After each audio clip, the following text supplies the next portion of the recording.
영혼을 성장시키는 책 소개방 영성책방입니다. 오늘은 김형국 목사의 위조된 각인 제2편입니다. 제7장 정교분리, 현실 문제는 비겁하게 외면하거나 왜곡한다. 정교분리, 현실 문제는 비겁하게 외면하거나 왜곡한다. 정교분리는 중세의 교황과 황제 간의 갈등의 역사를 지나 가톨릭 그리고 개신교 청교도가 세운 미합중국의 헌법 정신으로 이어지면서 오늘에 이르고 있습니다. 정교분리란 세속 권력도 신앙의 자유를 침해해서는 안 되며 종교 권력 또한 세속 사회를 지배해서는 안 된다는 것입니다. 더 나아가 종교는 정치에 관해, 정치는 종교에 관해 입을 다무는 것이 아니라 각자의 영역에서 자기 역할을 하면서 상호 견제하는 것이 정교분리의 본질입니다. 정교분리의 성경적 근거는 주로 로마서 13장과 베드로전서 2장에서 비롯됩니다. 여기서 세속 권력에 대한 두 가지 원칙이 있습니다. 첫째는 무엇보다 하나님을 두려워해야 합니다. 둘째는 자신의 양심에 비추어 옳은지 그른지를 판단해야 합니다. 즉 우리는 세상의 권력에 하나님의 진노와 자신의 양심에 비추어 복종해야 합니다. 이러한 기준은 권력이 악할 때에는 정반대가 되어야 합니다. 하나님의 진노가 두렵고 자신의 양심에 반함으로 복종할 수 없다고 해야 합니다. 어떤 권세이든 하나님을 경외함과 양심에 따라 복종해야 합니다. 그리스도인은 왕으로 대표되는 한 사회의 질서와 권세를 공경해야 합니다. 그러나 여기서 더 중요한 것은 하나님을 두려워하는 것입니다. 이 두려움에서 나온 개념이 바로 하나님의 공의입니다. 그리스도인이 무조건 순종해야 하는 분은 딱 한 분, 하나님밖에 없습니다. 오늘 우리의 현실에서 구체적으로 해야 할 일은 무엇일까요? 첫째, 우리의 과거를 회개해야 합니다. 정교분리라는 방패 뒤에 숨어 불의에 침묵한 것이나 애국심과 신앙의 이름으로 특정한 정치적 입장을 옹호한 것 등을 뉘우치는 것입니다. 둘째로, 성경적 관점에서 세상을 보는 연습을 해야 합니다. 가장 중요한 것은 하나님의 주권입니다. 하나님이 정말로 세상을 다스리신다는 관점입니다. 하나님의 관심은 진리와 사랑에 근거한 평화입니다. 돈과 권력이 아닙니다. 진정한 평화는 힘과 자본이 아니라 사랑과 진리로만 이루어집니다. 하나님은 늘 사랑으로 일하십니다. 그리고 하나님의 심판을 염두에 두어야 합니다. 종말론적 책임감을 가지고 살아야 합니다. 하나님의 주권을 인정하는 관점으로, 하나님의 관심인 평화의 관점으로, 하나님이 선택하시는 사랑의 방법으로, 그리고 하나님의 심판을 염두에 두고 판단하고 행동해야 하는 것입니다. 이와 같은 연습과 훈련을 통해 공동체 안에서 올바른 자세를 확립해야 합니다. 우선 자신의 정치적 입장을 내려놓는 것입니다. 그리고 성경에서 무엇을 말하는지 보는 것입니다. 그리고 다른 사람의 이야기를 듣는 것입니다. 다양성과 차이점을 인정하고 하나님의 자녀라는 공통적 사실에 초점을 맞춰야 합니다. 우리를 강하게 묶는 것은 정치적 쟁점이 아니라 하나님의 사랑입니다.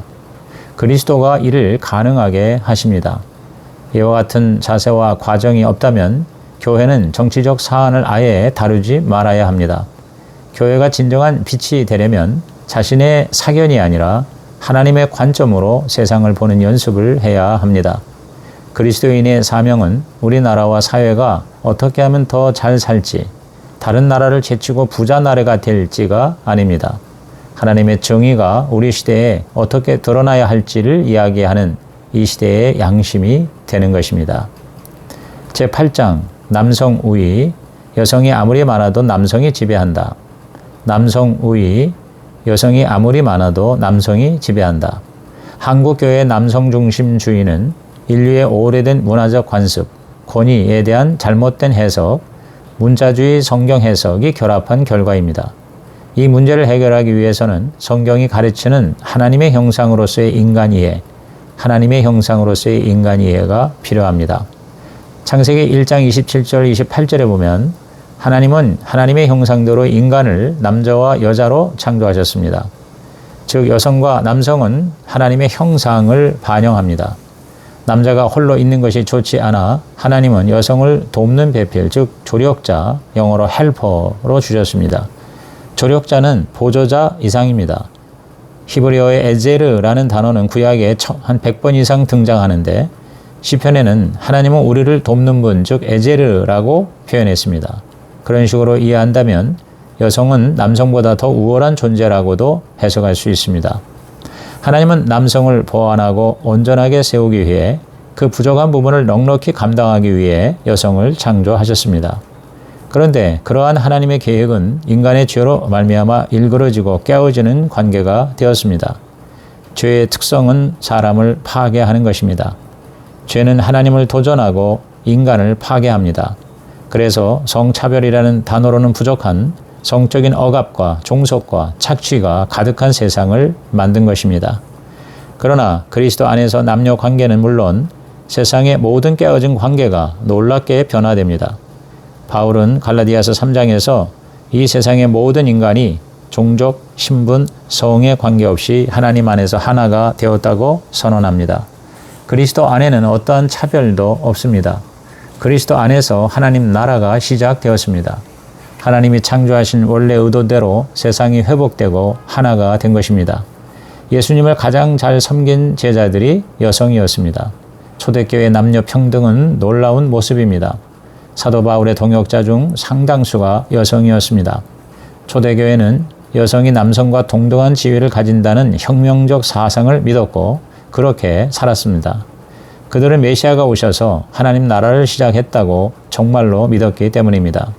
성경적 가치관의 영향을 받은 세속사회가 양성평등을 논하고 사회적 편견을 제거하며 다양한 방식으로 실천하는 이때에 그와 같은 사상의 원조이신 예수님을 믿고 따른다는 교회가 오히려 뒷걸음치는 것은 참으로 부끄러운 일입니다.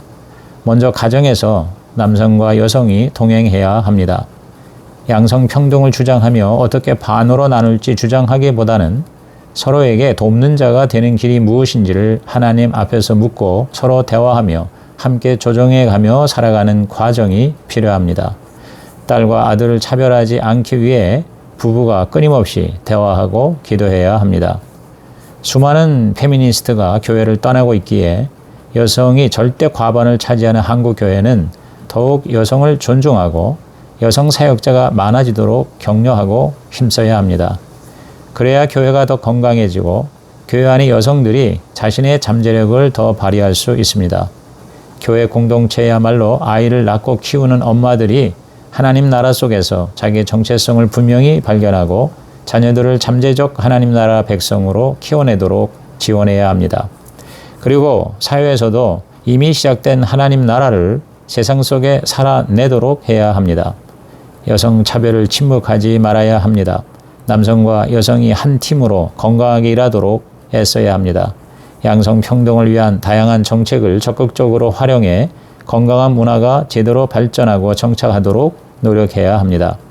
개화기 한국교회가 여성 교육에 앞장서서 중요한 역할을 감당한 것은 역사적 상식입니다. 우리는 믿음의 선조를 본받아 가정과 교회 그리고 사회에서 하나님 나라 회복을 실현해 가야 합니다. 여성과 남성 모두 서로 조금씩 양보하도록 이끌며 평화를 만드는 자, 즉 피스메이커로 살아가야 합니다. 오늘날 교회의 가부장적이고 남성 중심적 행태에 진저리를 치고 교회를 떠나는 여성들에게 새로운 비전을 제시하고 하나님 나라를 드러내는 멋진 교회가 되어야 할 것입니다. 제3부 세 번째 각인 비상식적인 자 1부가 첫 번째 각인으로 숨이 막히는 그래서 속박, 위선, 광신, 헌신을 이야기했고 2부는 두 번째 각인으로 시대와 동떨어진 그래서 제사 거부, 배제와 혐오, 정교 분리, 남성 우위 등에 대해서 이야기했는데 이제 제3부는 세 번째 각인으로 비상식적인 그러한 내용입니다. 제9장 전도, 암울하게 위협하고 무리하게 강요한다. 전도, 암울하게 위협하고 무리하게 강요한다. 하나님을 모르는 많은 사람들이 교회의 무례한 전도 때문에 기독교에 대한 부정적 생각이 더 강해졌다고 종종 이야기합니다. 최근에는 온라인 세계에서 더 심각합니다.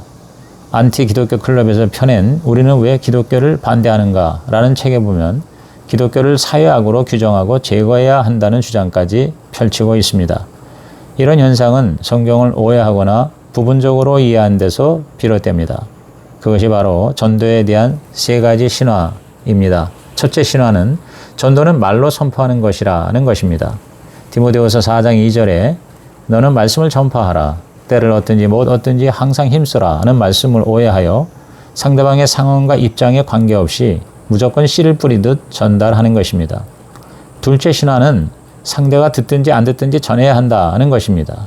고린도전서 9장 16절에 복음을 전하지 않으면 화가 있으리라는 말씀을 오해하여 지나치고 과장된 소명감으로 상대방의 수용 여부에 관계없이 전하는 것입니다. 셋째 신화는 고린도전서 1장 21절에 하나님은 어리석은 말을 통해 믿는 사람을 구원하기 기뻐하신다는 말씀을 오해하여 하나님은 미련한 전도를 사용하신다는 것입니다. 미련하고 서툰 방법을 하나님이 신비롭게 사용하셔서 구원의 도구로 삼으신다는 것입니다. 이 세 가지 신화는 올바른 이해로 깨져야 합니다. 전도는 말이 아닌 변화된 삶과 인격으로 전해야 합니다. 그리스도인의 삶의 표지는 의와 믿음과 사랑과 평화입니다. 그와 같은 삶이 전제되지 않으면 때를 얻든지 못 얻든지 항상 전도하는 일은 헛수고가 될 수 있습니다. 그리스도인의 착한 행실이 복음을 힘있게 합니다. 삶이 변하면 관계도 변합니다. 기독교는 관계의 종교입니다. 또한 전도는 듣는 사람에게 맞추어 전해야 합니다. 상대가 듣든지 안 듣든지 전하는 것이 아니라 상대에게 맞추어 전해야 합니다. 바울은 자기를 극적으로 변화시킨 복음을 전하기 위해 자기를 철저하게 상대에게 맞추는 전도 방식을 택했습니다. 유대인에게는 유대인처럼, 이방인에게는 이방인처럼 대했습니다. 정말 좋은 소식을 전하려면 상대방을 사랑해야 합니다. 성숙한 사람일수록 자기의 방식이 아닌 상대방 관점으로 다가갑니다. 한 사람이라도 더 얻기 위해서는 그 한 사람에게 맞춰야 합니다. 전도에 관한 마지막 진실은 미련한 것은 전도 방식이 아니라 전도 내용이어야 한다는 것입니다. 미련한 것은 전도 방식이 아니라 전도 내용이어야 한다. 십자가에서 죽은 예수를 믿고 따르자는 이야기는 참으로 어리석은 메시지인 것 같습니다. 그러나 그것은 기독교의 핵심 진리죠. 어리석고 미련하지만 진리인 것입니다. 그렇지만 메시지가 어리석인 것이라고 해서 메신저조차 어리석을 필요는 없습니다. 미련한 것은 복음의 내용이지 전도의 방법이 아닌 것입니다. 전도의 최고 모범은 예수님이십니다. 예수님은 말씀만 전하시는 것이 아니라 삶과 인격을 보여주셨습니다. 우리도 복음을 전하려면 그 복음을 살아내야 합니다. 복음에 걸맞게 살아야 합니다. 하나님의 사랑을 받는 자답게 살아야 합니다. 완벽한 사람이 되라는 것이 아니라 변화하는 사람이 되라는 것이죠. 사람은 우리의 변화 과정을 보고 변화됩니다. 예수님은 철저히 듣는 사람 관점에서 복음을 전하셨습니다. 인간에게 이야기하기 위해 인간과 같은 수준이 되셨습니다. 종교적 언어가 아니라 일반 백성의 언어, 누구나 알아들을 수 있는 말로 기쁜 소식을 전하셨습니다.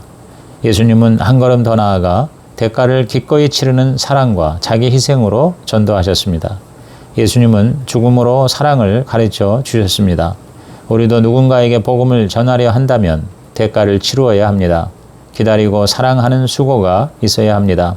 예수 천당 불신 지옥은 맞는 말입니다. 예수를 믿으면 죽어서만 가는 천당이 아니라 이 세상에서부터 하나님과 함께 사는 천국이 됩니다. 하나님이 아닌 자신이 주인이 되면 결국 지옥 같은 세상이 됩니다. 그러나 예수 천당 불신 지옥은 그리스도인이 믿는 내용이 되어야지 외쳐야 할 구호는 아닙니다. 교회 안에서나 밖에서나 구호가 아닌 삶으로서의 예수 천당이 절실한 오늘입니다. 우리의 삶이 예수 천당을 누리고 있을 때 구호가 아닌 삶으로 예수를 전할 수 있을 것입니다. 제10장 헌금, 결국은 돈 내라고 한다. 헌금, 결국은 돈 내라고 한다. 목사로서 설교하기 껄끄러운 주제 중 하나가 헌금입니다. 성도들도 헌금과 관련한 오해와 혼란 때문에 교회를 떠나거나 아예 신앙을 저버리는 경우도 있습니다. 1900년도 초 막스 베버는 프로테스탄티즘의 윤리와 자본주의 정신, 프로테스탄티즘의 윤리와 자본주의 정신이라는 책을 썼습니다. 그는 오늘의 자본주의가 기독교의 영향을 받아 탄생했다고 주장했습니다. 막스 베버는 프로테스탄트 윤리를 근면한 노동, 돈의 축적, 그리고 자본의 사회적 분배 등으로 요약했습니다. 그에 의하면 근면한 노동을 강조하고 이를 통한 부의 축적을 중시하며 축적한 부는 개인이 아니라 더 많은 사람을 위해 쓰여야 한다는 프로테스탄트 정신을 바탕으로 자본주의가 형성되었다는 것입니다. 오늘의 자본주의는 베버의 건강한 자본주의가 아닌 천민 자본주의가 되어 오히려 거꾸로 기독교에 영향을 미치고 있습니다.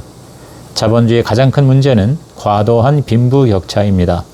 그와 같은 병폐가 원래 강조되었던 근면한 노동을 통한 자본 축적과 마땅한 사회 환원에 대한 가르침과 실천을 교회 안에서조차 희미하게 만들었습니다. 그 결과 물질적 성공을 추구하고 헌금에 대해서 강조하는 부작용이 일어나게 된 것입니다. 성경은 기본적으로 물질 세계를 중시합니다. 하나님이 창조하신 물질 세계는 최선의 모습으로 경영되어야 합니다. 기독교는 물질이 인간의 욕망을 부추기는 것이기 전에 근본적으로 하나님이 만드신 것이며 하나님께서 보시기에 좋다고 한 것으로 여깁니다. 그래서 성경은 우리가 세상을 잘 다스려야 한다고 말합니다. 궁극적으로 물질 세계는 하나님의 다스림 안에 있어야 합니다. 인간의 행복과 존엄성보다 더 높은 가치는 하나님 자신입니다. 돈이 너무 많아서 하나님과의 관계가 깨지면 그 소유와 부를 오히려 해로 여겨야 합니다. 성경은 가치와 우선순위의 역전을 끊임없이 경고합니다. 물질 세계는 하나님의 다스림 안에 있을 때만 의미가 있는 것입니다. 성경적인 물질관을 가지기 위해서는 첫째로 모든 것이 하나님께 속한다는 사실을 인정해야 합니다. 삶의 목적은 하나님과 사람을 사랑하는 것이며 물질은 이를 위한 수단일 뿐입니다. 하나님은 물질의 주인이십니다. 우리는 그 물질을 맡은 청지기입니다. 우리는 항상 하나님 앞에서 자신의 모든 것을 하나님의 것으로 인정해야 합니다. 헌금과 11조는 나의 모든 것이 하나님의 것이라고 상기하며 잊지 않겠다는 표시입니다. 둘째, 모든 노동을 소중히 여겨야 합니다. 오늘의 세상은 노동의 가치를 폄하하는 경향이 있습니다. 그러나 하나님은 정당한 노동을 기뻐하십니다. 노동에 대한 정당한 대가를 받으라고 하십니다. 노동을 통해 당신이 창조한 물질 세계가 경영되기를 원하십니다. 노동을 필요악으로 여기거나 노동의 가치보다 재화의 획득과 부의 증식을 중히 여기는 세상의 관점을 극복하기 원하십니다. 셋째, 정당하게 축적한 부를 어떻게 사용할지 구체적으로 알아야 합니다. 한마디로 세상의 필요를 채우고 이웃과 나누어야 합니다. 나눔이 습관이 되고 검소함이 일상이 되는 노력이 필요합니다. 나눔은 내가 쓰고 남은 것으로 하는 것이 아닙니다. 자신의 경계를 계획하고 하나님과 이웃을 사랑하는 만큼 조금씩 더 낮아진 삶을 살 때만 가능한 것입니다. 넷째, 교회 자체가 나눔의 공동체가 되어야 합니다. 기독교는 처음부터 개인의 탐욕과는 거리가 먼 나눔의 정신을 기본으로 합니다. 이를 위해서는 간증과 기도가 필요합니다. 마지막으로 나눔의 공동체가 되기 위해서는 교회가 재정을 어떻게 쓰는지를 살펴야 합니다. 안으로는 공동체 운영을 위해, 밖으로는 복음 전파와 세상을 회복하는 데 쓰여야 합니다. 하나님께서는 우리가 당신께 받은 것을 잘 경영해 필요한 곳으로 잘 흘려보낼 때 크게 기뻐하십니다. 그래서 기독교와 교회와 그리스도인이 물질 세계를 중시하되 결코 사람보다 위에 놓지 않고 더 나아가 물질 세계를 하나님의 다스림 아래 두고 살아가는 공동체임을 고백하는 표지가 되어야 합니다. 제11장 이익집단, 자기들끼리만 천국이다. 상당한 오해가 포함된 사실이지만 오늘 한국 교회는 대사회적으로 매우 부정적인 이미지를 가지고 있습니다. 특히 코로나 상황에서 70% 이상 잘못하고 있다는 평가를 받고 있습니다. 그렇게 평가받는 첫 번째 이유는 기독교가 일반적 종교심에 의해 유지되고 있기 때문입니다. 종교를 가지는 이유도 자기의 필요를 채우기 위함인데 신앙이 깊어지면서 그 필요를 넘어서야 합니다. 그런데 한국교회가 그 지점까지 나가고 있지 못한 실정입니다. 둘째 이유는 신학적 혹은 심리적 요인인데 잘못된 우월의식 때문입니다. 하나님의 은혜로 택함 받았다는 선민의식이 우월감으로 발전됩니다. 선택받은 과정과 목적은 간과하고 선택받았다는 사실에만 초점을 맞춥니다. 아무런 자격이 없어서 하나님이 부르신 것인데 어느새 자신을 대단한 존재로 착각하는 것입니다. 그 결과 사회와 분리되고 공격의 대상이 된 것입니다. 셋째 이유는 사회학적인 것인데 시민사회에 대한 교회의 무지 때문입니다. 교회는 설교와 같은 일방적인 선포에는 능한데 자기 의견을 개진하고 설득하는 법을 배우지 못했습니다. 관용과 허용의 차이를 혼동합니다. 그럴수록 교회는 자기 이야기만 하고 자기 이익만 주장하는 배타적인 집단, 자기 울타리에 갇힌 채 남의 목소리는 듣지 않는 집단, 시민사회 이론이라고 보기 어려운 집단으로 여겨집니다. 이 문제를 해결하기 위해서는 예수님이 취하신 생활 방식을 배워야 합니다. 첫째, 그리스도께서는 우리를 위하여 자기 몸을 내어 주셨습니다. 주님이 자기 몸을 내주신 목적은 우리를 모든 불법에서 건져내시기 위해서입니다. 불법에서 건져냄을 받은 사람은 하나님과의 관계를 회복합니다. 그리고 인생의 중심이 자신과 야망과 욕망이 아닌 하나님이 됩니다. 그리하여 선한 일에 열심을 내는 백성으로 살게 됩니다. 선한 일을 질투하듯이 추구하는 백성이 되는 것입니다.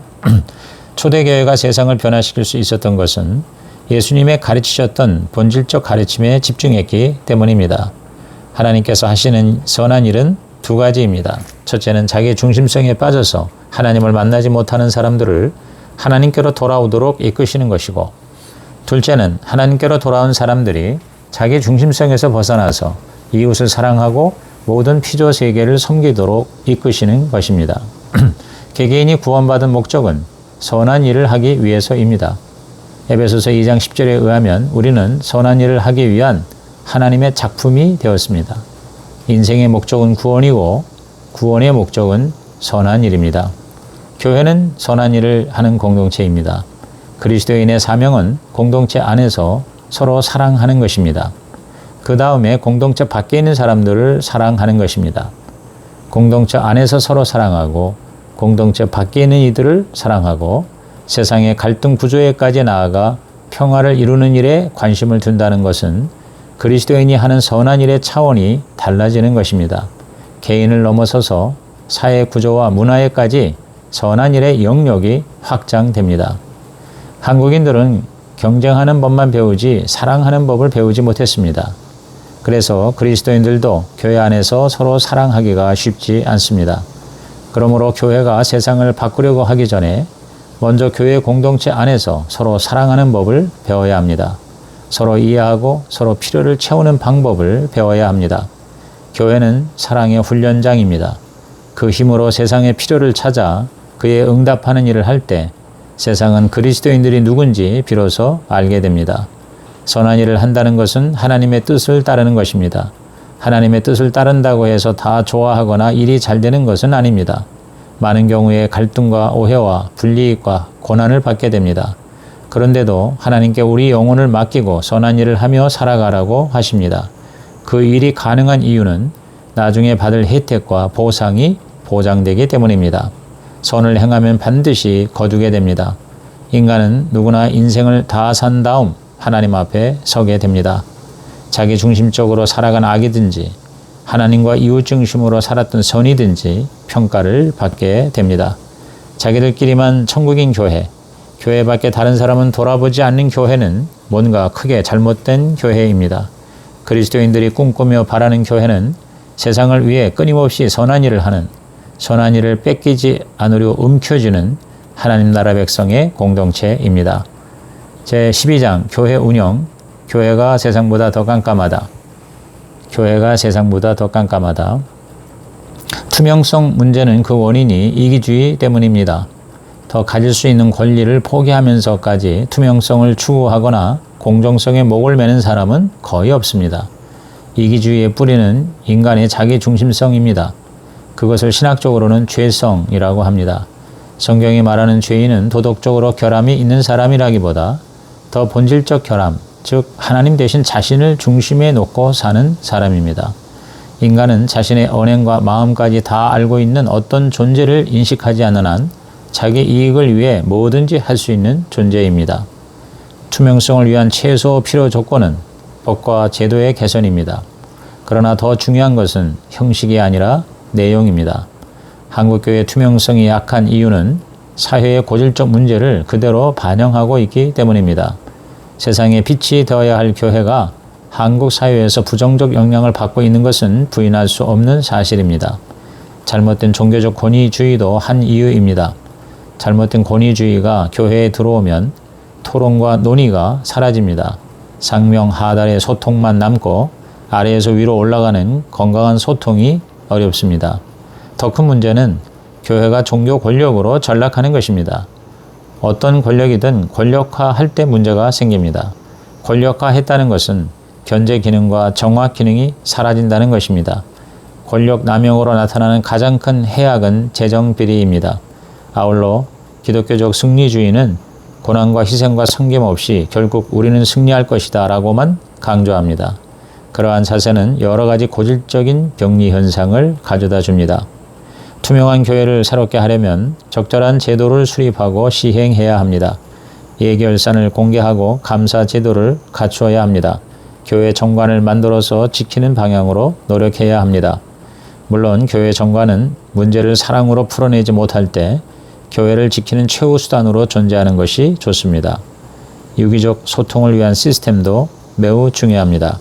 가정교회로부터 최고 수준의 결정기관까지 건강한 의견이 수렴될 수 있어야 합니다. 가장 중요한 것은 성숙함입니다. 그리스도를 따르는 것은 그리스도를 닮아가는 것이며 더 많이 닮아갈수록 그리스도인의 성숙은 깊어집니다. 그것이 그리스도인의 삶의 목적입니다. 마음을 깨끗하게 하고 삶이 투명할수록 하나님을 보는 삶, 곧 성숙한 삶으로 나아갈 수 있습니다. 성숙하고 투명한 삶을 살기 위해서는 하나님을 경외하는 것과 하나님을 사랑하는 것을 동시에 추구해야 합니다. 하나님을 경외하고 두려워하는 것은 악을 미워하는 것입니다. 더 나아가 하나님을 사랑하고 소망하는 것입니다. 투명하지 않은 교회는 교회가 아니라 종교 집단일 뿐입니다. 그리스도인에게 스스로 마음을 깨끗하게 할 능력은 없습니다. 그래서 기도해야 합니다. 세상의 어둠을 꾸짖고 빛을 드러내는 교회가 되도록 꿈을 꾸는 것입니다. 이를 위해서 불쾌하고 수치스럽고 고통스럽겠지만 교회의 위조된 각인을 제거해야 합니다. 그렇지 못하면 자기 자식들조차 설득하지 못하는 집단이 되고 말 것입니다. 겨자씨를 심는 심정으로 나 자신부터 위조된 각인들을 진실하게 벗겨내고 본래의 모습을 정성껏 각인해 나간다면 세상으로부터 혹시 그들이 믿는 하나님이라면 이라는 거룩한 호기심을 갖는 날이 언젠가는 올 것입니다. 이상으로 김영국 목사의 위조된 각인 리뷰를 마칩니다.